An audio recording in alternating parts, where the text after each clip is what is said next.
जी जनाब, बातों-बातों में, लेकिन उससे पहले एक आपसे रिक्वेस्ट है कि आप हमारे चैनल को सब्सक्राइब करें और हमारा ये प्रोग्राम आपको कैसा लगा, अपना मत हमको ज़रूर लिखें।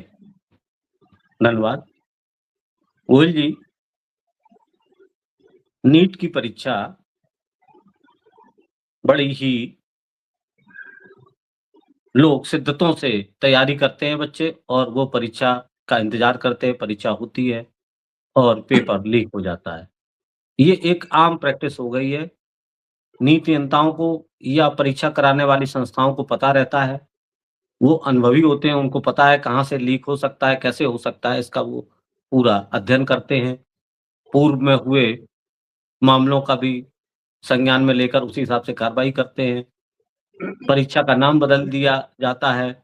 पहले ऑल इंडिया मेडिकल टेस्ट होता था, फिर उसको नीट बना दिया गया। वो सारी चीज़ें चलती रहती हैं।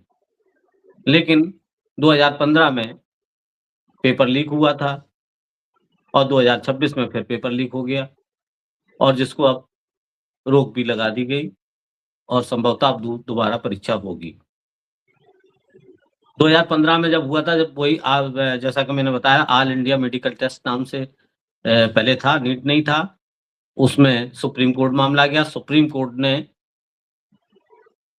माना कि कुछ बच्चों को इसका लाभ मिला लेकिन परीक्षा रद्द नहीं की गई और वो ऐसे चलता रहा। उसके बाद नीट बना, जो भारत सरकार के शिक्षा मंत्रालय में के अंतर्गत आता है, उनकी ज़िम्मेदारी होती है। और उसके बाद चीज़ें दुरुस्त करने की कोशिश की गई, कितनी हो पाई इसका सबूत सामने है। 2026 में फिर पेपर आउट हो गया। आरोप ये हैं कि कुछ लोगों द्वारा और संज्ञान में ये आया कि राजस्थान में सैंपल पेपर के नाम से, गेस्ट पेपर के नाम से क्वेश्चन पेपर बाँटे गए, प्रश्न बाँटे गए और उन्हीं में से बहुत सारे प्रश्न परीक्षा में आए। तो अब 22,15,000 से ज़्यादा बच्चों का मेहनत पे पानी फिर गया। उनको दोबारा परीक्षा देनी पड़ेगी। तो ये स्थिति है गोयल जी, इस सरकार में। कैसे देखते हैं आप? देखिए राजेंद्र जी, पहले तो आपका आभार प्रकट करता हूँ कि आपने नीट जैसी संस्था पर के प्रवेश परीक्षा को लेकर इस संवेदनशील विषय पर बातचीत करने का मौका दिया है। आपने बताया कि 22 लाख से अधिक परीक्षार्थी इसमें हिस्सा ले चुके हैं और 3 तारीख को इनका पेपर हुआ। अफसोस की बात यह है कि ये सब चीजें इतने सुनियोजित ढंग से की जाती है कि सरकार और उसका तंत्र इस चीज को पकड़ नहीं पाता या पकड़ने की कोशिश ही नहीं करता है। आपको याद होगा कि 2024 में भी इसी तरीके से नीट की परीक्षा का पेपर लीक हो गया था और वो देशव्यापी आंदोलन उस पर हुआ। ऐसा लग रहा था कि सुप्रीम कोर्ट भी इस मामले में बहुत कुछ करेगा, लेकिन काफी लंबी चौड़ी सुनवाई और ये सब दिखावा करने के बाद भी परीक्षार्थियों को न्याय नहीं मिला। बस आश्वासन ही आश्वासन मिले। शिक्षा विभाग या शिक्षा मंत्रालय की तरफ से ये आश्वासन दिया गया कि आइंदा से कभी भी ऐसी परिस्थितियां नहीं आएंगी, लेकिन उसके 2 साल बाद ही नीट की परीक्षा में का पेपर लीक हो गया। आपको जानकारी होगी कि 650 या 700 अंकों का ये पेपर होता है, जिसमें कि 600 से 650 के लगभग प्रश्न आउट हो चुके थे। पेपर जब लोग दे रहे थे तो उसी समय सूचना आ गई थी कि पेपर लीक हो गया है। अफसोस की बात यह है कि 22 लाख जो बच्चे इसमें इस परीक्षा में भाग लेते हैं, उनके साथ साथ कम से कम 3 लोग और जोड़ लीजिए। उनके परिवार के सदस्य, माँ बाप और भी पूरा परिवार इस परीक्षा के लिए उनके साथ में खड़ा रहता है। समय बर्बाद होता है, पैसा बर्बाद होता है और मेहनत, सबसे बड़ी चीज बच्चों की वो मेहनत जाया जाती है जिसके लिए वो साल भर इंतजार करते हैं। वो साल भर नीट के लिए कि अच्छी मार्किंग होगी, अच्छा उनको रैंक मिलेगा, तो वो जाकर एक सरकारी हॉस्पिटल, सरकारी कॉलेज में उनको एडमिशन मिल पाएगा। अब ये सोचिए कि जिन बच्चों को वो पेपर मिला, उन्होंने 20-20 लाख रुपए में वो पेपर खरीदा। यानी साल भर जो मेहनत करते हैं, बेचारे रात दिन एक करके, भूख प्यास छोड़कर, बच्चे और उनके जो टीचर फैकल्टी होती है, कोचिंग वाले होते हैं, रात दिन लगे रहते हैं। लेकिन जिसकी जेब में दाम होता है, वो पेपर खरीद के रातों रात हीरो बन जाता है। जिस तरीके से 20-20 लाख रुपए पेपर में, 1 लाख, एक पेपर 20 लाख का बिका, फिर उसने आगे चलकर उसी पेपर को कम से कम 25-25 लाख में लोगों को बेचा होगा। तो ये काम इतनी आसानी से होने वाला तो है नहीं। इसमें कहीं न कहीं तंत्र भी दोषी है। पता चलता है कि नासिक प्रिंटिंग प्रेस से वो पेपर आउट हुआ। नासिक प्रिंटिंग प्रेस में ऐसी कौन-सी व्यवस्था थी जिस पे सरकार निगाह नहीं रख पाती है? एनटीए जो कि नेशनल टैलेंट के नाम से संस्था बनाई गई है, इसमें जो अध्यक्ष पद पर हैं डॉक्टर प्रदीप कुमार जोशी।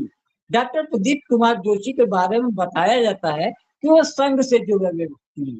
उनका अपॉइंटमेंट संघ की सिफारिश पे एनटीए में किया गया और संघ का सरकार पे कितना प्रभाव हो, ये किसी को बताने की जरूरत नहीं है। 2023 में उनका अपॉइंटमेंट होता है और ये 2026 चल रहा है। इसका मतलब ये उनका आखिरी टर्म था। सरकार ने पिछली बार उनको बचा लिया। एचआरडी मिनिस्टर धर्मेंद्र प्रधान को भी बचा लिया। गाज गिरी तो किस पे? सुबोध कुमार सिंह जो कि एनटीए के डीजी थे, उनको हटा दिया गया। उनकी जगह पर अभिषेक कुमार सिंह अब डीजी हैं। उन्होंने आकर प्रेस के सामने ये कहा कि अब 8-10 दिन के अंदर दोबारा परीक्षा लेने की तिथि घोषित कर दी जाएगी। अब इनसे ये पूछा जाए, सरकार से ये पूछा जाए या शिक्षा मंत्री इस बात का जवाब दें कि आखिर आप इन व्यवस्थाओं को, इस परीक्षा की व्यवस्था करने में आपसे चूक कहाँ होती है? आज तक आपने इस बात का कोई भी ब्यौरा नहीं दिया। बस ये कहते हैं कि हम चुस्त दुरुस्त व्यवस्था करेंगे, भविष्य के लिए करेंगे। केवल वादे और दावे किए जाते हैं। इस सरकार में जिस तरीके से अब व्यवस्थाएं हैं, आप ये तो परीक्षा की बात कर रहे हैं। बेचारे पढ़े लिखे लोग, पढ़े लिखे बच्चे जब नौकरी मांगते हैं तो उनको लाठियों से कूट दिया जाता है और पुलिस कहती है कि इतने केस लाद दिए जाएंगे, जिंदगी भर सरकारी नौकरी के लायक नहीं रहोगे। तो अब आप समझ सकते हैं कि जो केंद्र में वर्तमान सरकार बैठी हुई है, उसको किसी की समस्या से कोई मतलब नहीं। ना बेहतर बेहतर स्वास्थ्य की चिंता है, ना एजुकेशन से चिंता है, ना युवाओं की बेरोजगारी से चिंता है। वो तो बस झूठ बेचते हैं, झूठे सपने दिखाते हैं और झूठे वादों में जनता को लुभाकर सत्ता में काबिज बने रहने की उनकी पारंगत है, महारत हासिल है। जी, बिल्कुल सही कहा आपने। आपने कहा बताइए इतना महत्वपूर्ण एग्ज़ाम पूरे देश भर से जो एग्ज़ाम कंडक्ट हो रहा है और आपके पास इंटेलिजेंस है, आपको इनपुट नहीं मिलता है। सरकार के पास वो तंत्र होता है कि हर चीज़ पे नज़र रखते हैं, फिर ये तो एक ऐसी चीज़ होती है, इसकी तो व्यवस्था बड़ी चाक-चौबंद होनी चाहिए। नेशनल लेवल का एग्ज़ाम है, एक एग्ज़ाम आप नहीं करा पाते हैं, तो आप क्या कर सकते हैं? आपको सत्ता में बने रहने का या जो ज़िम्मेदार हैं, उनको बने रहने का बिल्कुल भी हक नहीं है, क्योंकि ये परीक्षा बच्चे तैयारी करते हैं और जो टेम्पो बनता है, वो एक बार देते हैं, दोबारा ये नहीं है कि उनको फिर दोबारा उतना टेम्पो बढ़ जाए, रात-दिन जी तोड़ मेहनत करते हैं। और आपने जो कहा कि उसमें पूरा परिवार इन्वॉल्व होता है, लोगों की भावनाएँ इन्वॉल्व होती हैं, करियर के प्रति सचेत रहते हैं। आपने तो ये हो गया और होने के बाद वो शोर मच गया तो अब दोबारा होगा, तो बच्चों को बड़ा नुकसान होता है इससे। तो और दूसरी बात ये जो मेरा मानना ये है गोयल जी कि आखिर ये आपने जैसे बताया, आपने जो जानकारी दी कि 20-20 लाख रुपए में वो बेचे गए, तो क्यों ना इसको बहुत मतलब उनको दंडित किया जाए, बेचने वालों को और खरीदने वालों को भी। जिसने खरीदे इनको चिन्हित किया जाए और ये सरकार के लिए बड़ी चीज़ नहीं है। सरकार तो बड़े सब हर चीज़ पे नज़र रखती है, बताते हैं कि इतनी तगड़ी चौकीदारी है कि कोई अब पत्ता भी नहीं हिल पाएगा, हर जगह चौकीदार बैठा हुआ है। तो कहाँ गई वो चौकीदारी? जब एग्ज़ाम में नहीं हो पाती है तो रुपए और रिश्वत की जो चौकीदारी कैसे कोई कर पाएगा, लेन-देन कर पाएगा? जो व्यवस्था आपके हाथ में होती है, आप कंडक्ट कराते हैं, तो क्यों ना इसपे बहुत ऐसी कार्रवाई होनी चाहिए कि जो जो जिसने जिन्होंने खरीदा उनको भी सज़ा मिलनी चाहिए और ऐसी सज़ा मिले कि लोग खरीदने के लिए आगे आए ना कभी जीवन में। ये इतना इतना ये ब बच्चों के भविष्य का खिलवाड़ की बात है कुल जी। क्या कहना है आपको? देखिए राजन जी, जो पिछली बार 2024 में पेपर लीक के मामले आए थे, तो गुजरात से उसका कनेक्शन था। आपको विश्वास नहीं होगा कि जहाँ-जहाँ बीजेपी की सरकारें थी, वहाँ पर बीजेपी नेता, विधायक और सांसद तक इन सब चीज़ों में इन्वॉल्व पाए गए। वहाँ के एसपी ने, गुजरात के एक जिले के एसपी ने बाकायदा स्टेटमेंट दिया और एफआईआर दर्ज कराई, बीजेपी के एक विधायक के खिलाफ में। लेकिन आप तो जानते हैं, जो सत्ता में जो लोग बैठे हैं, उनकी पहुँच है और किस मामले को लिंगर ऑन करना है, किसको ढीले कर देना है, ठंडे बस्ते में डाल देना है। 3 साल हो गए, 2 साल हो गए, तीसरे साल फिर से नीट का परीक्षा का पेपर लीक हो गया। मतलब आप ये सोचिए, ये जो साजिश पेपर लीक में जो लोग जुड़े हैं ना, वो पूरी तरीके से सरकार के तंत्र में बहुत अच्छी पकड़ बनाए और ये बात से इनकार नहीं किया जा सकता कि इस समय पैसा अगर आपकी जेब में है, तो आपको कहीं भी कुछ भी करने की ज़रूरत नहीं, सब कुछ आपके हिसाब से हो जाएगा। जो लोग पैसा देकर पेपर खरीद ले रहे हैं, उनसे तो पूछिए, जो बच्चे दिन-रात मेहनत करके कर रहे हैं, केवल उनके पास पैसा नहीं है 20 लाख रुपए, वो बेचारे अपने अरमानों का गला घोटकर परिवार वाले किस तरीके से खून-पसीना एक करके उनको कोचिंग कराते हैं, रात-रात, दिन-दिन उनको बैठ के उनकी तैयारी में सहयोग करते हैं। ऐसे में कुछ चंद पैसे वाले लोग और तंत्र में, सिस्टम में बैठे लोग जो कि पूरी तरीके से भ्रष्ट हैं, उनके लिए सिर्फ पैसा ही उनका भगवान है और भगवान पैसे की बदौलत वो सरकारी तंत्र को खरीदने में भी पूरी तरीके से सफल दिख रहे हैं और सरकार उनपे ऐसे लोगों से भरी पड़ी हुई है। सरकार के ऐसे सिस्टम में भ्रष्टाचारियों की बहुत गहरी पैठ है और सरकार ऐसे लोगों को चिह्नित करने का भी प्रयास नहीं करती, उनके खिलाफ कार्रवाई करना तो दूर है। जी, बिल्कुल सही कहा आपने। इतना मामला गंभीर है क्योंकि हम किसी भी मामले को सुनने के आदी हो गए हैं, चीज़ें आती हैं, हम इतने आदी हो चुके हैं कि हमको उसकी गंभीरता लगती ही नहीं है।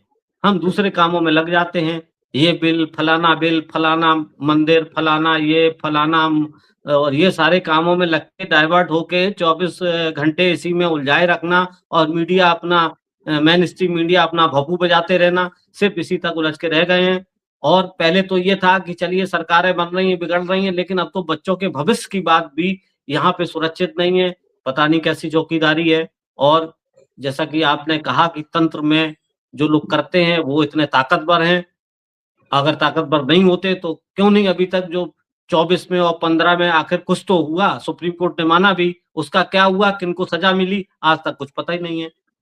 जब इतना तगड़ा शासन है, इतनी शक्ति है, ईडी है, सीबीआई है, जाँच एजेंसियाँ हैं, रॉ है, एलआईयू है, पता नहीं क्या करते रहते हैं ये लोग और एक एग्ज़ाम नहीं करा पाते।